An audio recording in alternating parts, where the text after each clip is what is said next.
capítulo 4, versículo 23 y 24.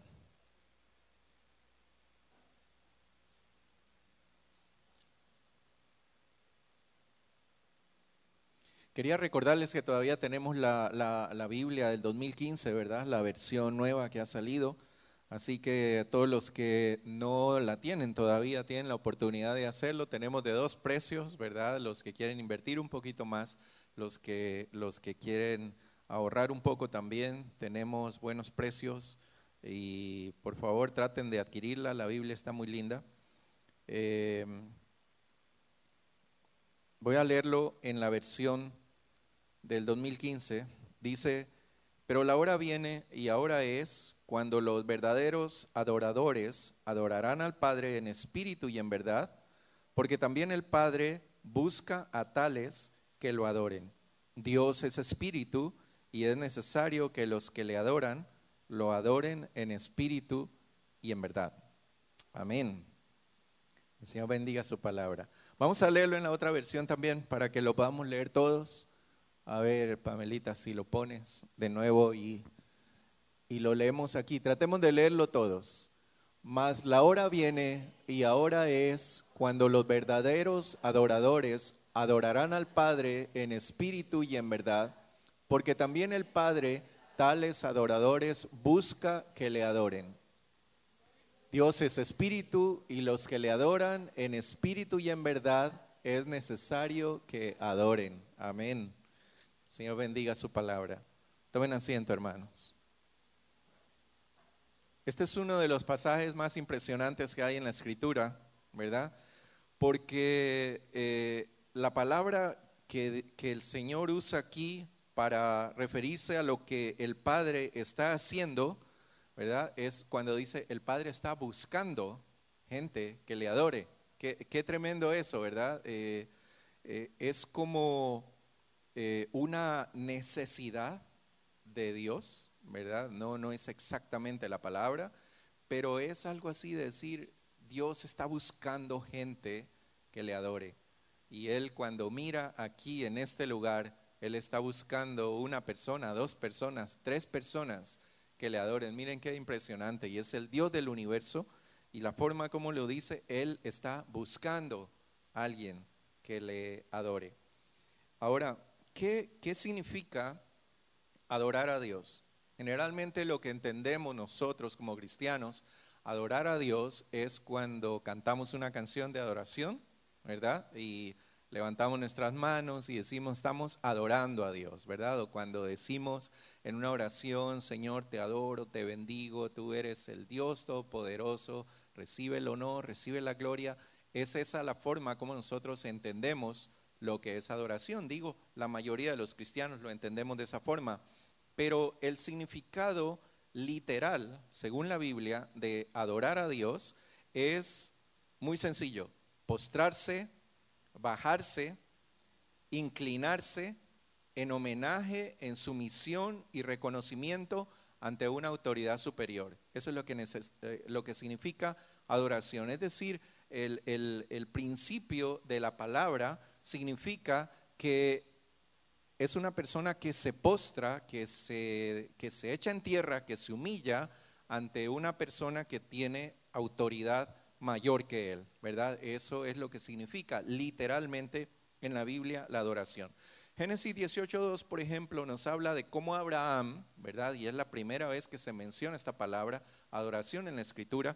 Cuando Abraham vio a estos tres personajes, ¿verdad? Y uno de ellos era, de acuerdo con lo que los teólogos dicen, el mismo Señor Jesucristo, ¿verdad? Porque Abraham lo que hizo fue, se postró en tierra y adoró, dice la Escritura. Y es allí cuando se menciona la palabra adoración. Y ese postrarse en tierra significa adorar, ¿verdad? Y fue lo que Abraham hizo delante de Dios. En Éxodo 34:8, cuando Dios le dice a Moisés que se haga las tablas para que él pueda escribir, ¿verdad?, los 10 mandamientos, y cuando el Señor habla, dice la Escritura también, Éxodo 34:8 dice, y entonces Moisés, apresurándose, bajó la cabeza hacia el suelo y adoró. Fíjense, es una actitud, una posición, ¿verdad? El adorar, eso es lo que significa Dios. Ahora, en el Nuevo Testamento, el Señor Jesucristo lleva mucho más allá el significado de la oración. Más allá que una simple posición o una acción de adorar, como en el caso del Antiguo Testamento, pero implica también la motivación y la actitud del corazón que una persona tiene cuando está frente al Señor. Como el caso, por ejemplo, de la mujer que fue a la casa de Simón cuando el Señor estaba comiendo y entonces llegó y se postró delante de él, pero no era solamente ese inclinarse, ese postrarse, había algo más dentro de ella, había una actitud de corazón, había una motivación en el corazón de ella que la llevó a inclinarse, y eso es lo que el Señor nos enseñó cuando Él dijo esto, ¿verdad? Lucas 7, 37 y 38 dice: entonces una mujer de la ciudad que era pecadora, al saber que Jesús estaba en la mesa en casa del fariseo, trajo un frasco de alabastro con perfume y estando detrás de él a sus pies, llorando, comenzó a regar con lágrimas sus pies y los enjugaba con sus cabellos y besaba sus pies y los ungía con el perfume. Tiene mucha profundidad esto. Cada una de las cosas que dice allí tiene un significado, desde el frasco de alabastro que lo rompió, ¿verdad? Pero fíjense ustedes, lo que esta mujer estaba haciendo no era solamente una posición, no era solamente agacharse y postrarse y poner su rostro en tierra, fue mucho más allá. Y lo que aquí nos está hablando es, fíjense, y esto es algo que ustedes saben cuando uno lee un pasaje en la Escritura, ¿no es cierto? Lo lee y muchas veces no se da cuenta de pequeños detalles que después cuando uno lo vuelve a leer se da cuenta y es como que se le ilumina el corazón a uno, ¿no es cierto? Y eso me pasó cuando estaba preparando esto. Nunca había visto esto. Y estando detrás de él a sus pies. Fíjense, entonces la imagen que yo siempre he tenido es que la mujer llegó delante del Señor Jesús y el Señor Jesús estaba aquí de frente y ella se postró delante de él a sus pies, quebró el frasco, lo regó en los pies del Señor y comenzó a besarlos y a adorar y a secarlos con sus cabellos. Pero fíjense ustedes, qué tremendo, nunca me había fijado en esto. Dice, y estando detrás de él a sus pies. Es decir, que la actitud de esta mujer iba mucho más allá de postrarse solamente delante de Dios, sino que ella en su corazón tenía la motivación, ¿no es cierto?, de decir, es que no soy digna ni siquiera de estar frente a sus pies. Lo voy a hacer desde atrás. Qué impresionante, qué tremendo, ¿verdad? Muchas veces, ¿cuántas veces nosotros perdemos ese respeto a Dios y ese respeto a las cosas de Dios y ese respeto a las casas de Dios, a la casa de Dios, pensando que, bueno, o sea, es Dios y es mi pana, como dicen en Ecuador, ¿verdad? Y entonces, sí, chévere, vamos a conversar, vamos a platicar, como dicen en México, ¿verdad? Pero no se trata de eso, hermanos. Estamos frente al Dios Todopoderoso del universo, al que hizo los cielos y la tierra, al que te hizo a ti y a mí, y a quien debemos todo el respeto y toda la adoración.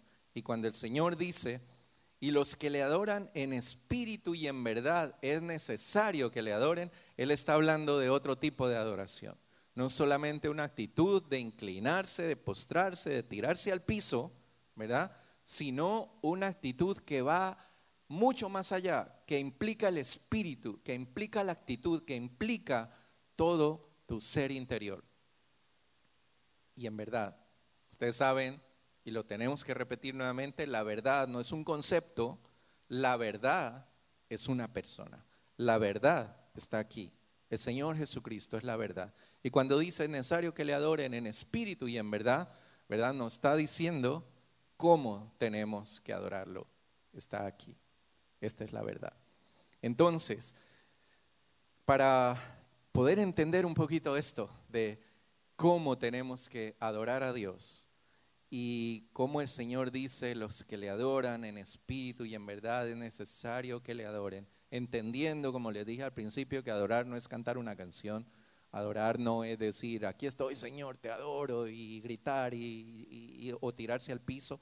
No es eso la adoración que Dios quiere.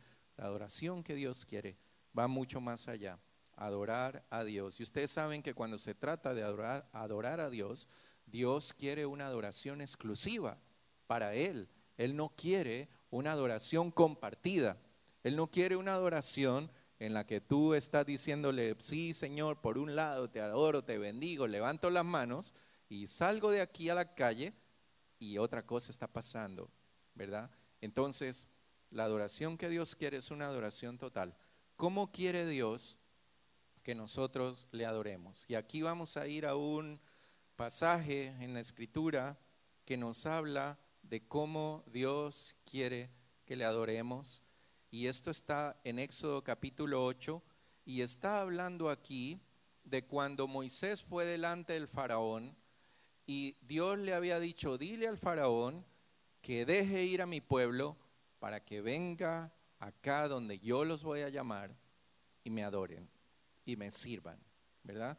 Y entonces Moisés llega donde el faraón y el faraón comienza a negociar con Moisés, ¿verdad?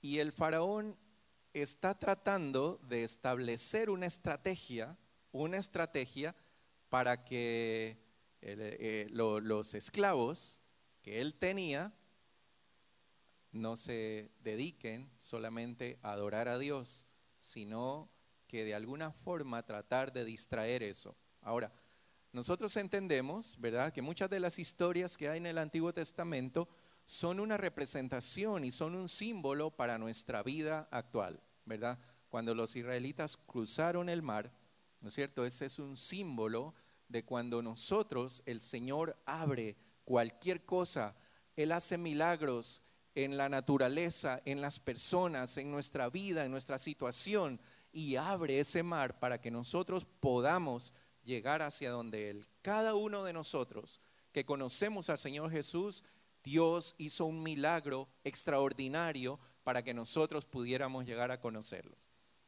¿Cuántos de nosotros, cuántos de los que estamos aquí, posiblemente nunca queríamos escuchar de Dios, no queríamos saber de Dios? ¿Cuántas personas han venido a esta iglesia que nunca antes habían querido ni siquiera tocar una iglesia, peor entrar a la iglesia? Y el Señor abrió el mar. El Señor hizo milagros extraordinarios para que esa persona, para que tú y yo podamos venir y podamos estar hoy aquí delante de Dios. Cada uno de nosotros tiene una historia y esa historia es un milagro.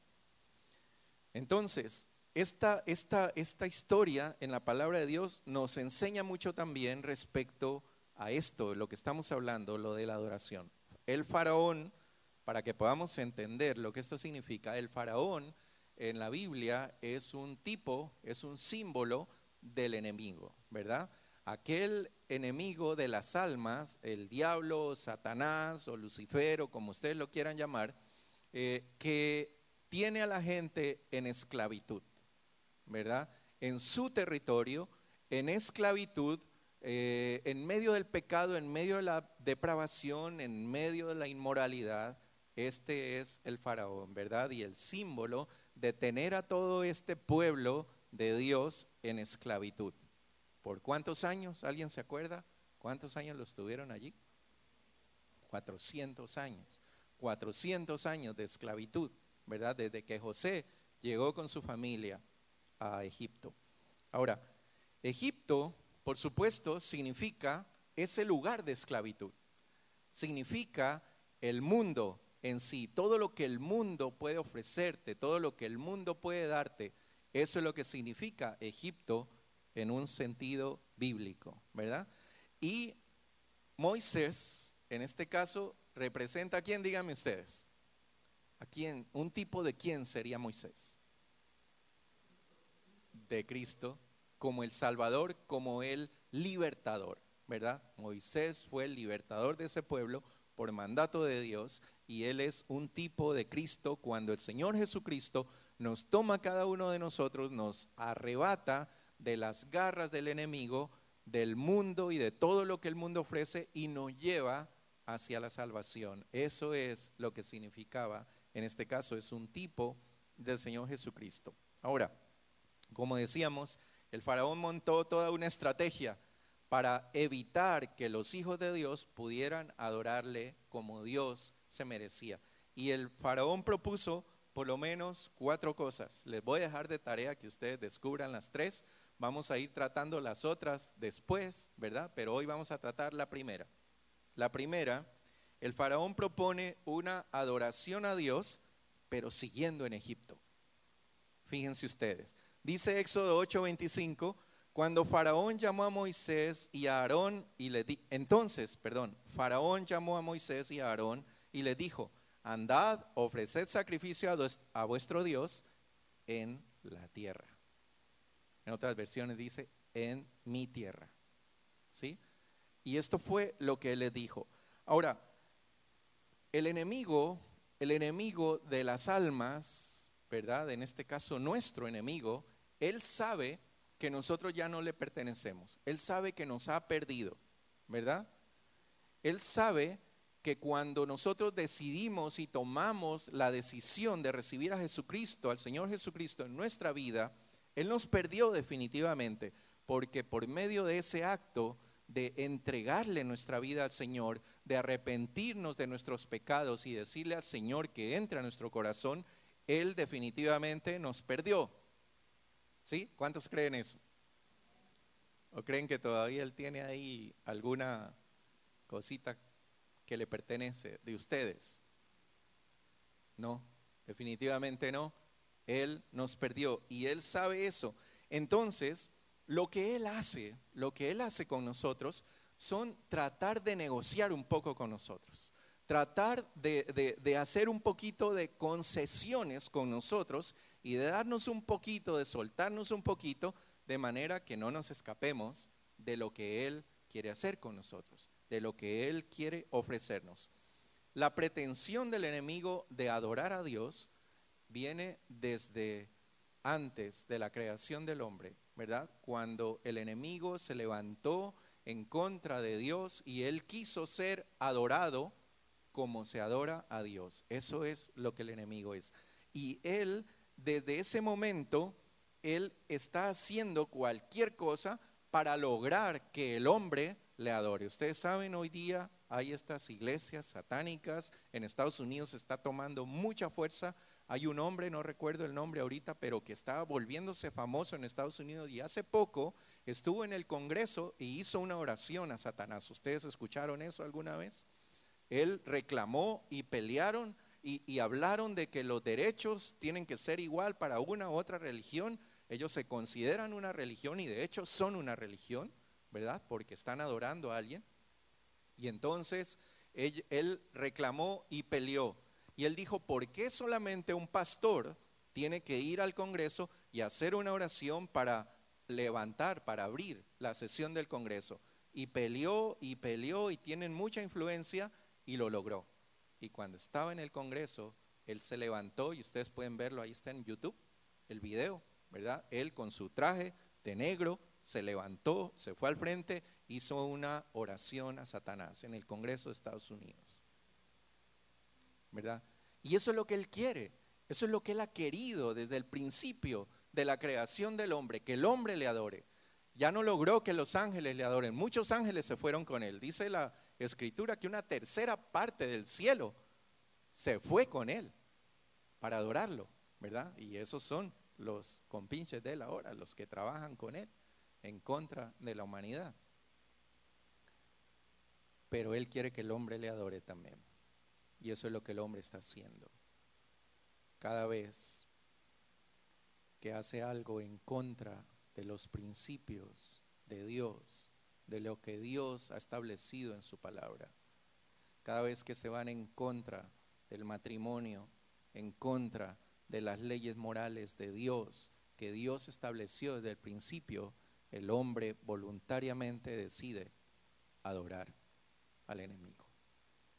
Y muchas veces nosotros lo hemos hecho, no digo de ahora, antes de que fuéramos cristianos, porque no nos importaba, porque nos arrodillábamos delante de cualquier cosa, porque orábamos a cualquier otra cosa menos a Dios, o a cualquier otra persona menos a Dios.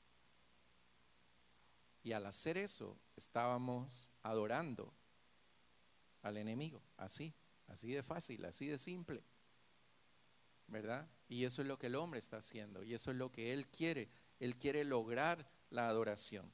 Ahora, él tiene ese problema, y entonces la pretensión del enemigo, así como la pretensión del faraón en ese tiempo, era que el pueblo sí está bien. Le dijo a Moisés, está bien, vayan y sirvan y adoren a Dios y ofrezcan sacrificio y hagan lo que ustedes quieran hacer, pero háganlo aquí, en mi territorio, ¿verdad? Y eso fue lo que él quiso negociar. No hay necesidad de que salgan de Egipto. ¿Por qué?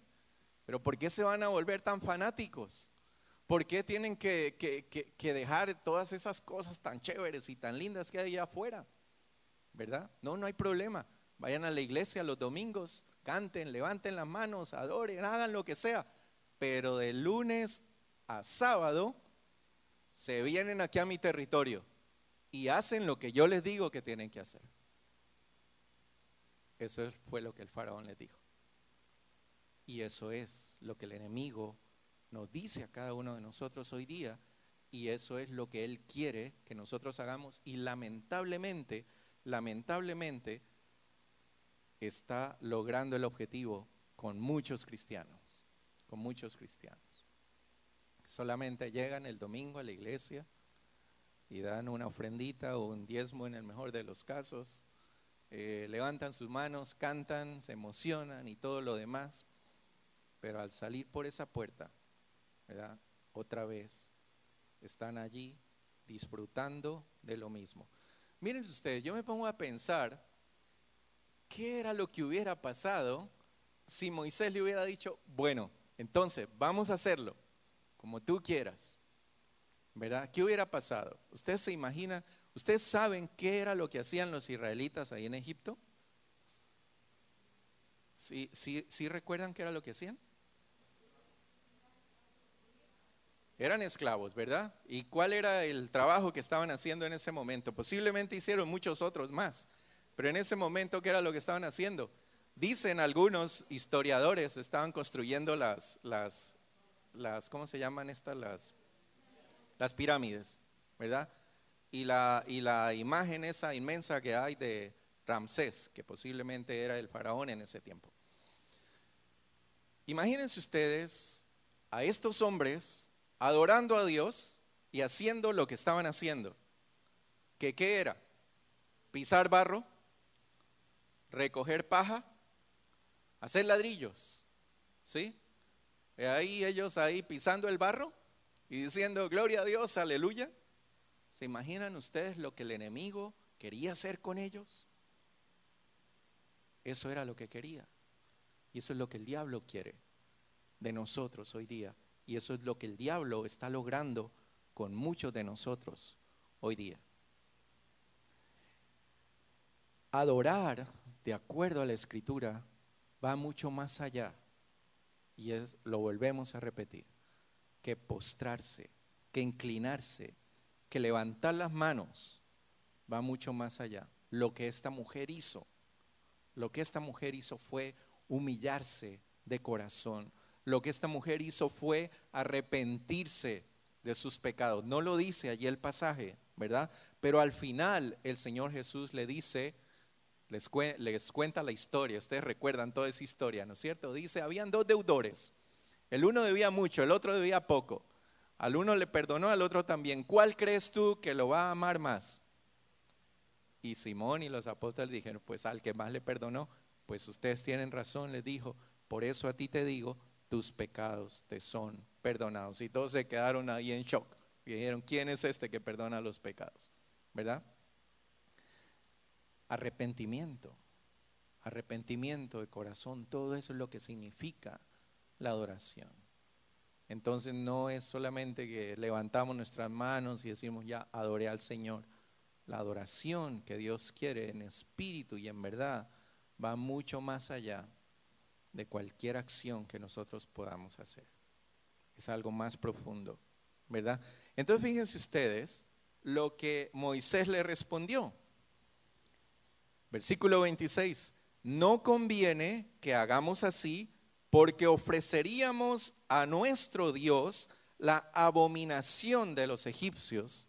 He aquí, si sacrificáramos la abominación de los egipcios delante de ellos, ¿no nos apedrearían? Qué tremendo esto. Me puse a pensar qué realmente es lo que esto significa, pidiéndole al Señor que el Señor nos muestre y que nos diga qué es lo que realmente significa.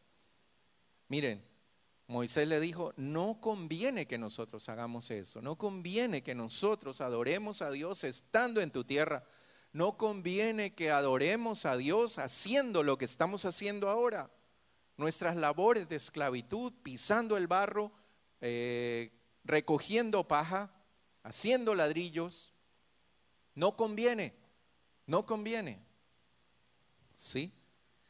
Dice, porque todo esto que hay aquí, y él menciona esta palabra, escuchen bien, es abominación, abominación delante de Dios, la abominación de los egipcios, la abominación del mundo. Y dice, y si nosotros sacrificamos la abominación de los egipcios delante de ellos, ¿no nos apedrearían? Miren, hermanos, estamos viviendo en una sociedad, ¿verdad? En un país que es una bendición. Este es nuestro Canaán, ¿verdad? Es verdad. Una tierra que fluye leche y miel. Antes fluía un poquito más, ahora ya no tanto, ¿verdad? Pero pues yo me acuerdo las cosas que cuenta la hermana Sandra cuando ella llegó aquí. ¿Hace cuántos años, hermana? 27 años atrás, ¿verdad? ¿Cómo era esto? Una bendición total. Cuenta la hermana que hasta le iban a dejar la comida en la puerta de la casa donde ella vivía, ¿verdad? Sin ella pedirlo, simplemente el gobierno decía, coma, engórdense aquí que vienen flaquitos, ¿verdad? Es una bendición estar aquí. ¿Cuántos lo creen? Amén. El Señor nos trajo aquí. El Señor quería darnos esta bendición. ¿Por qué te escogió a ti y a mí para traernos aquí a Canadá? Pues ni porque eras guapo, ni porque eras inteligente, ni porque eras nada. Dios te escogió porque Él quiso escogerte, porque Él te trajo acá para bendecirte aquí en este país. Y eso es lo que tenemos que tener bien claro. Él te trajo con un propósito. Muchos de ustedes, yo no lo digo por mí porque yo ya era cristiano antes, pero muchos de ustedes no hubieran sido cristianos en sus países. Por eso Dios los tuvo que traer acá. Y separarlos de su familia, de sus amigos, de todo lo que ustedes tenían allá. Y abrir ese mar rojo para que ustedes vengan acá y Dios poder encontrarlos y poder bendecirlos. Y que ustedes puedan tener una experiencia con el Señor. Amén. Y entonces, ¿pero qué es lo que pasa? Al mismo tiempo es un país que está cayendo en muchas cosas muy oscuras, ¿verdad? Muy oscuras. Solamente ver lo que pasa ahí en julio, en ese desfile que hacen en la ciudad, es una abominación tremenda, ¿verdad? Y muchos cristianos. Yo he tenido miembros de aquí de la iglesia que ese domingo no vienen a la iglesia porque van al desfile. A ver, por curiosidad, no, pastor, no es nada. Yo no estoy de acuerdo con los gays, pero me da curiosidad, ¿verdad? Y como es un evento internacional, vamos a ver qué pasa. Todas las cosas que estamos viendo hoy en día, ¿verdad? Yo no sé si ustedes han visto alguna vez, pero quiero hablar de esto, es importante. Los baños. El otro día mi esposa y algunos de mis hijos fueron a la Universidad de Ryerson, ¿verdad? Y Susi quiso entrar al baño porque ella se conoce todos los baños de Toronto. Y como ese no lo conocía, quería conocerlo también. Y entonces llegó allá y había un letrero azul, ¿verdad? Ahí ella nos mandó la foto. Decía en el baño de hombres, si usted es mujer, pero se considera hombre, puede entrar a este baño. Y en el baño de mujeres decía, si usted es un hombre, pero bueno, no lo decía así exactamente, pero esa es mi versión corregida y actualizada. si usted se considera mujer, pero es hombre, puede entrar a este baño de mujeres, ¿verdad?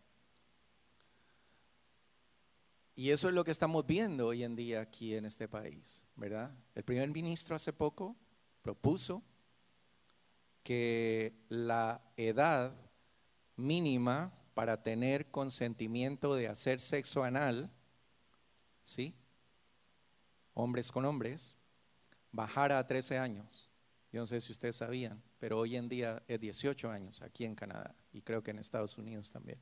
Y esa fue la propuesta que hizo, que legalmente, por consentimiento, o sea, si un niño de 13 años consiente que un adulto tenga relaciones anales con él, lo puede hacer. Y es una ley que no sé si ya se aprobó o está en aprobación. Y él lo habló como, wow, una ley tremenda de lo que quieren hacer aquí. Todo lo que a los niños les están enseñando en las escuelas. Padres, ustedes por favor, pendientes de sus hijos, de lo que están aprendiendo en las escuelas, de lo que están viendo. Ayer conversábamos con hermana Patti, todas las barbaridades que están ocurriendo, niñas de 12, de 13 años embarazadas por tener sexo en los sanitarios de las escuelas. La marihuana, totalmente autorizada hoy día en Canadá. Ustedes no sé si han ido últimamente a Niagara Falls. Allí hay, apenas uno entra por la calle que se coge hacia el centro de Niagara, ¿verdad? Allí hay una tienda, ¿verdad? Para fumar marihuana. Y ahí está la hoja de marihuana dibujada grandotota y cualquiera puede entrar a fumar marihuana ahí en esa tienda. Es lo que estamos viendo hoy día aquí, ¿verdad? El Pokémon, perdónenme que les diga esto. Yo sé que algunos de ustedes aquí están todavía pensando que eso no es del diablo. Yo mandé una cosa, una información, ¿verdad? Diciendo y explicándoles y pidiendo que leyeran otras informaciones respecto a ese juego satánico que ha salido hoy en día y que tiene embobados a niños, a jóvenes y aún adultos, ¿verdad? Que Dios no quiera que alguno de esos jóvenes esté buscando esos monstruos aquí dentro de la iglesia, ¿verdad? Porque los va a encontrar, los va a encontrar. Pero es una cosa que está volviendo dementes a los jóvenes hoy en día. Nancy me contaba ayer lo que pasó hace poco. La policía, ¿verdad? Sacó ahí en el CBC, creo que me dijiste, CTTV, ¿verdad?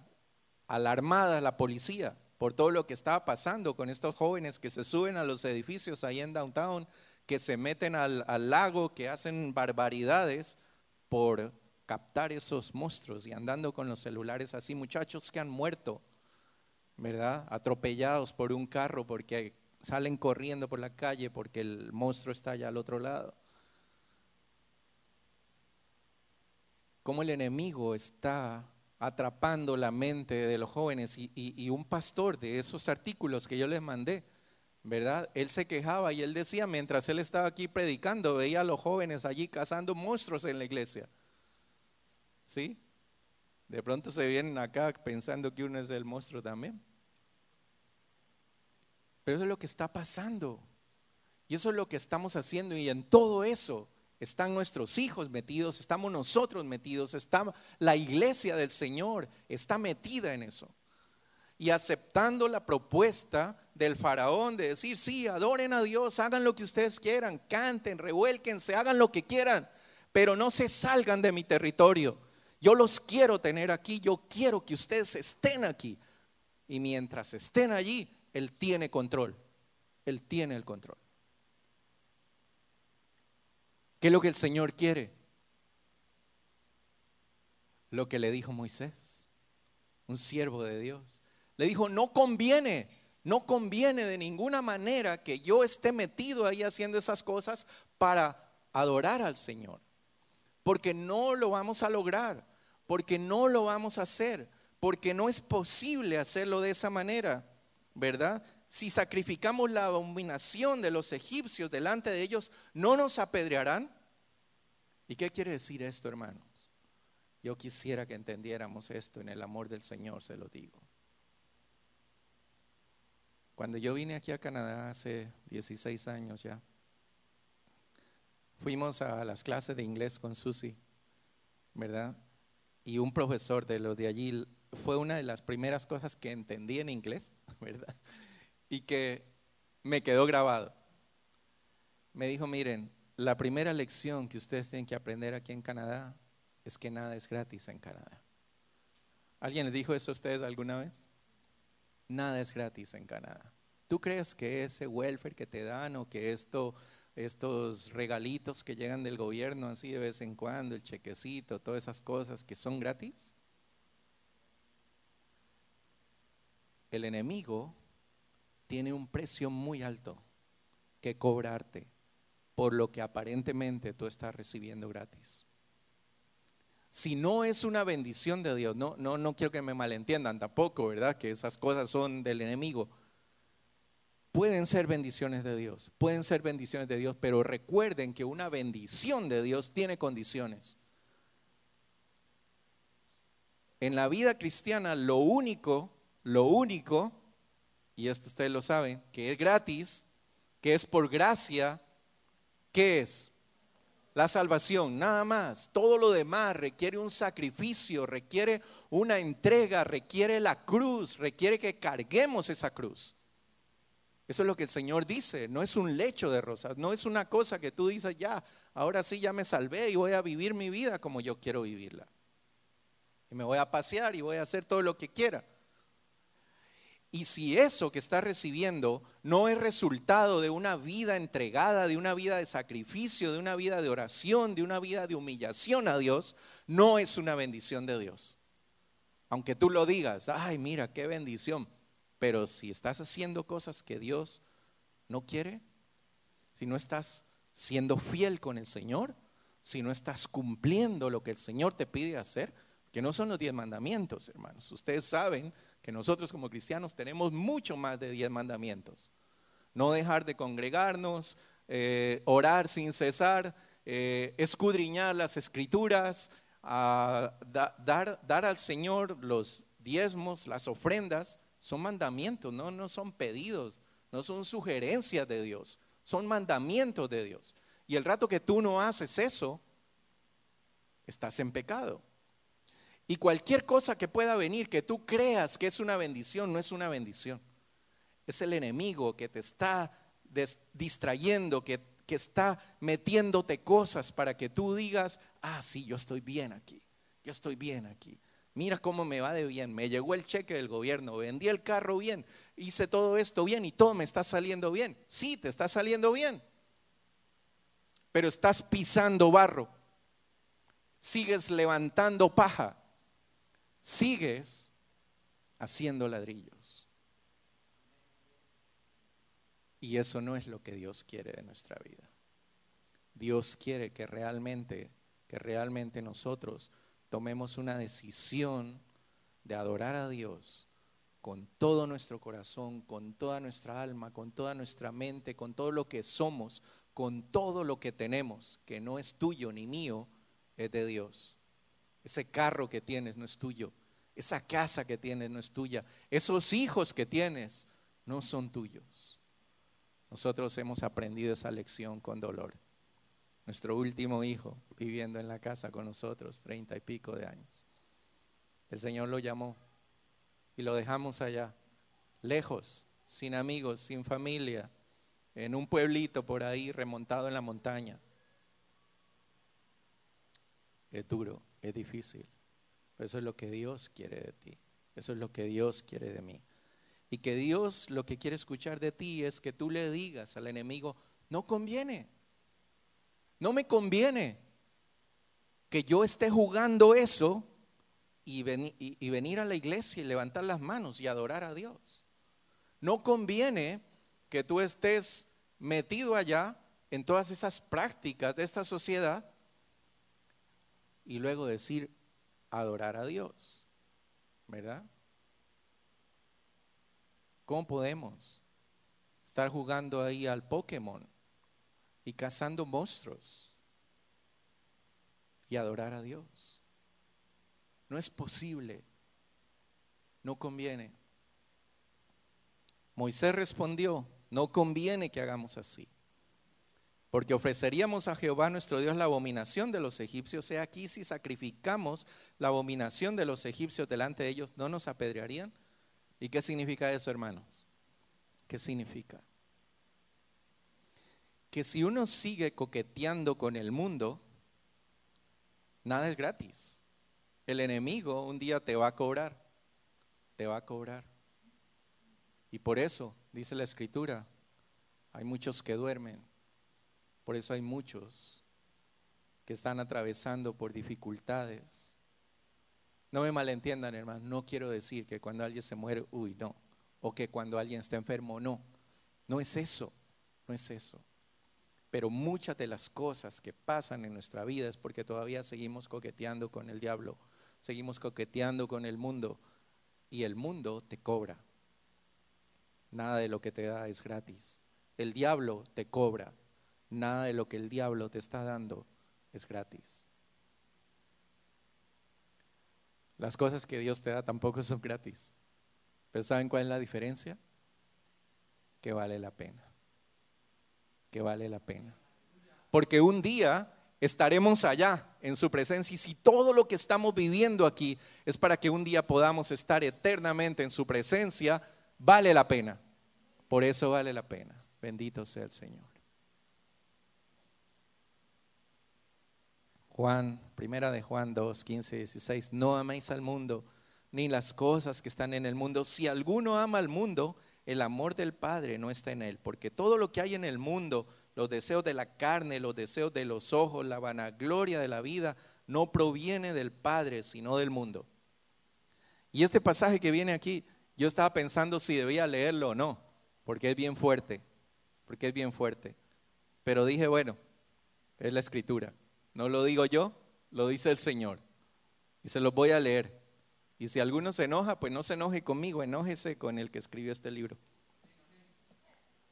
Diga aquí, Santiago 4, del 1 al 5, ¿de dónde vienen las guerras? ¿Y de dónde los pleitos entre ustedes? ¿No surgen de sus mismas pasiones que combaten en sus miembros? Codician y no tienen, matan y arden de envidia porque no pueden obtener, combaten y hacen guerra, no tienen porque no piden, piden y no reciben porque piden mal para gastarlo en sus placeres. Y aquí está lo fuerte, gente adúltera, lo estoy leyendo en la versión 2015, gente adúltera. No saben que la amistad con el mundo es enemistad con Dios. Por tanto, cualquiera que quiere ser amigo del mundo se constituye enemigo de Dios. ¿O suponen que en vano, dice la Escritura, el Espíritu que Él hizo morar en nosotros nos anhela celosamente? Tenemos un Dios celoso, hermanos. Un Dios celoso que te quiere solo para Él. Que quiere que tu pensamiento, tu corazón, tu bolsillo, tus hijos, tu casa, todo sea solo para Él. Él no quiere compartirte con nadie. Él no quiere que estés allá afuera pisando barro y aquí adentro levantando las manos para adorarlo. Él quiere todo de ti. Él quiere todo. Él quiere todo de ti. Y el Señor nos dice, Primera de Juan 5, del 4 al 5, porque todo lo que es nacido de Dios vence al mundo. Y esta es la victoria que ha vencido al mundo. Nuestra fe, ¿cuántos dicen eso? ¿Cuántos lo pueden decir fuerte? Nuestra fe, nuestra fe. ¿Quién es el que vence al mundo? Sino el que cree que Jesús es el Hijo de Dios. ¿Cuántos aquí creen eso? No conviene. Es lo que le tienes que decir al enemigo cuando te proponga algo como esto. No conviene que yo esté haciendo eso. No conviene que yo esté allí metido. No conviene que yo deje de cumplir lo que tú me pides que cumpla por los placeres que el mundo te puede ofrecer. Bendito Señor. Tú eres un Dios celoso, Señor. Tú eres el Dios de todo lo que somos y de todo lo que tenemos.